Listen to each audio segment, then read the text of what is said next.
Hello everyone, I'm Emma and I'm your storyteller for today. Today's chapter is called Jemima Pumpkin Ballerina. At the end of Grandpa Dar's garden, past the blackberry bushes and beyond the gate, lies a pumpkin patch. But this is no ordinary pumpkin patch, for Grandpa Dar's garden is a secret magic garden.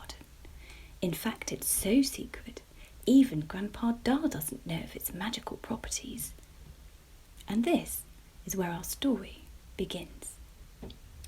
In the pumpkin patch lay all Grandpa Dar's pumpkins. He grows them every year, and there are a whole family of them. And this is where we find Jemima. "Oh," said Jemima Pumpkin, as she stretched and yawned. The morning sun was just peeking through from behind the hedge, and Jemima and her family were beginning to wake. Jemima didn't take long to wake up. Mamma Pumpkin would often say how while the other pumpkins took their time to rouse after the night, Jemima's eyes would snap open, and that was it. She was awake. This morning was no exception, and Jemima was already bouncing up and down excitedly. "Mamma! Mamma! Are you awake yet? Wake up!" shouted a bouncy Jemima as she jumped the vine up and down. Mamma Pumpkin opened one eye and peeped out at her excited daughter. "Mamma! Mamma! I had the best dream ever! It was amazing! And now I know what I want to be when I grow up!" Mamma Pumpkin yawned. "Oh, good morning, Jemima. What happened in your dream?" Jemima bounced herself next to Mamma Pumpkin and said gleefully, "I was a ballerina!" "A ballerina?" said Mamma. That's an interesting choice for a pumpkin," she said thoughtfully. Yes, said Jemima. "I was free and floaty, and I danced so beautifully, Mamma. I wish you could have seen me."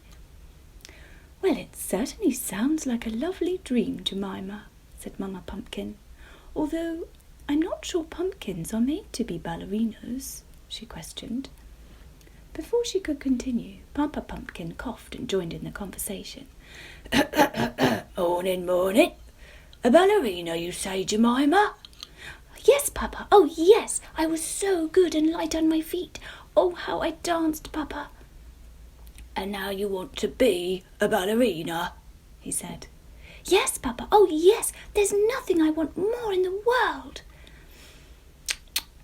"Oh, Pumpkin," said Papa, shaking his head. "Pumpkins aren't meant to be dancers. We're too round." Jemima looked crushed. "But, Papa," she began. "Sorry, Jemima," said Papa. "It's not meant to be." And he shuffled off, shaking his head as he went. Jemima felt sad and looked up at her Mamma for support, but Mamma simply said, "Oh, Jemima," and Jemima knew her mother wasn't going to agree. So she hopped away, trailing her vine behind her. She hadn't hopped far when she saw Mr. Monroe, the marrow. "Good morning, Mr. Monroe," she said. "When I grow up, I'm going to be a ballerina." "Ah, are you now?" said a quizzical Mr. Monroe. "And do you mind telling me how you might do that, then?" Well, I don't know all the details yet," admitted Jemima, "but I know it's what I'm going to do." "Ah, I hear ya," said Mr. Monroe. "But you might find a few issues with that there plan of yours, you know. I mean, for a start, you're round, and you haven't got any legs there that I can see." Jemima looked at the ground and realised what Mr. Monroe was saying was true. She didn't have any legs, and she was round. But that didn't stop her dancing in her dream, so why should it stop her now? Not to be discouraged, she hopped along, hoping to find someone who might say something more positive. It wasn't far before Jemima Pumpkin saw Mr. Bean and his family of runners. "Good morning, Mr. Bean," shouted Jemima. I'm going to grow up and become a ballerina, she said. Mr. Bean and the rest of the runners craned around their bean canes and looked at Jemima. "But Jemima," they said in unison, "you're a pumpkin. Pumpkins can't dance. They can't point their toes." And rather unkindly, the runners all fell about laughing amongst themselves.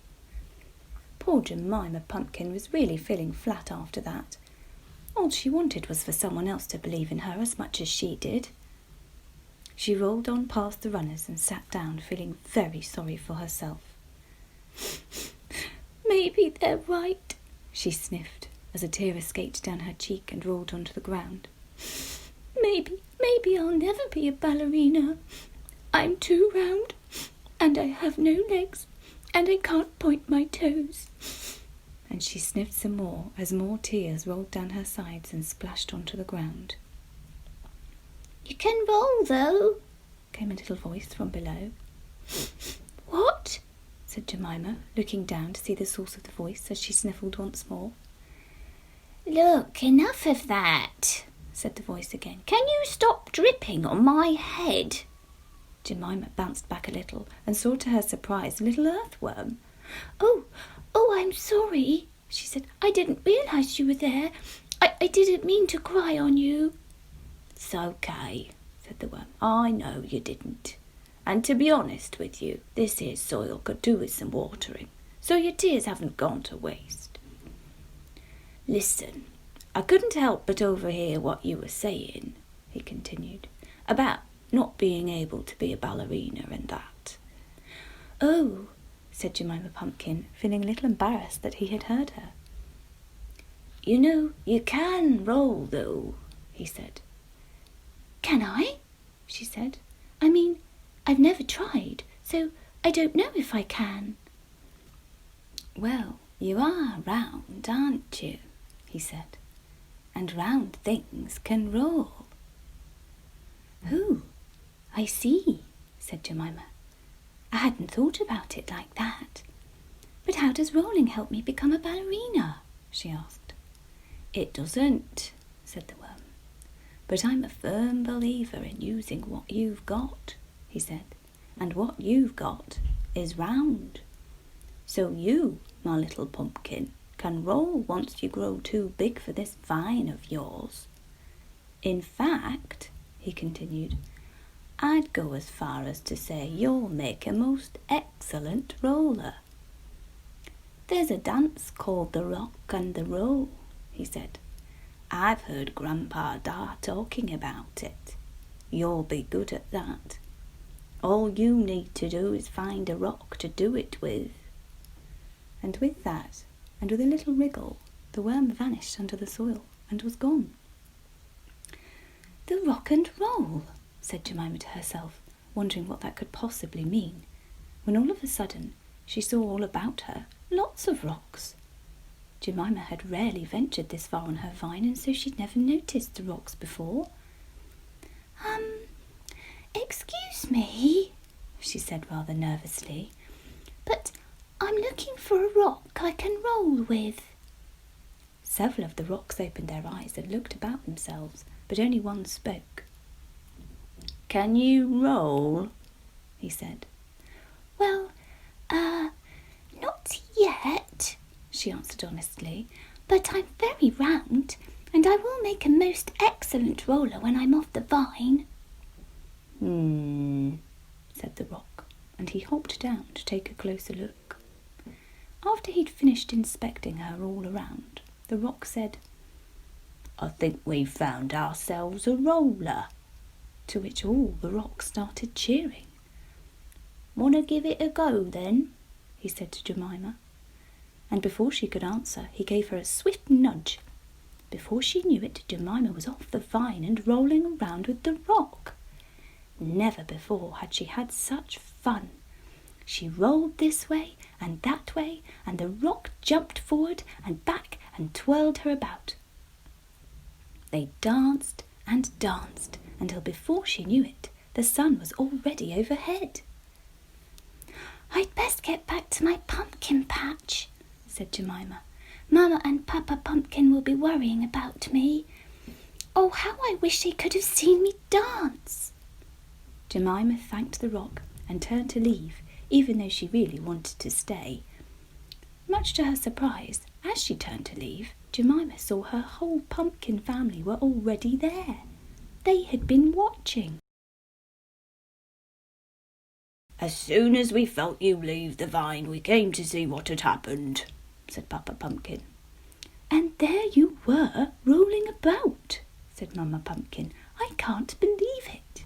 My baby already taking her first rolls all by herself. It seems like only yesterday you were just a tiny seedling, and now here you are, already off the vine, all grown and rolling by yourself." "And not just any rolling," chipped in the rock. "Rolling with a rock," he said proudly. "I think we'll call it rock and roll," he shouted, and all the other rocks cheered in agreement. Mamma and Papa Pumpkin nodded in agreement and smiled proudly at their pumpkin. "I might not be a ballerina," said Jemima, "but I can definitely dance." And from that day forwards, as the sun starts to set, the pumpkins roll with the rocks, and they dance rock and roll long into the night. And all thanks to Jemima's dream of becoming a ballerina. And that's the end of tonight's chapter. Night night. Sleep tight. See you soon.